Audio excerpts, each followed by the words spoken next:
Day one నుంచి కూడా YSR party తరపు నుంచి మా నాయకుడు కూడా అందరూ ఒకటే చెప్తా ఉన్నారు.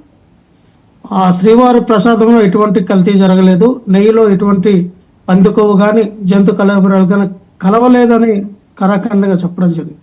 ఎందుకంటే మరి వాళ్ళు చేస్తున్నటువంటి డైవర్షన్ పాలిటిక్స్లో శ్రీవారిని కూడా ఆ సాక్షాత్ కలియుగ దైవం అయినటువంటి శ్రీ వెంకటేశ్వర స్వామిని కూడా రోడ్డు మీద కీడ్చేశారండి.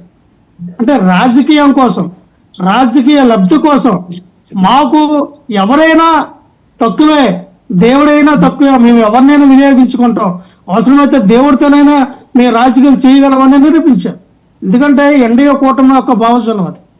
దేవుడి యొక్క భక్తుల్ని రెచ్చగొట్టాలి, దేవుడి అన్ని నమ్మినటువంటి హిందువుల భావజాలాన్ని, హిందువుల యొక్క మనోభావం మీద దెబ్బ కొట్టాలని వాళ్ళకున్నటువంటి మొదటి నుంచి ఉన్న లక్షణం.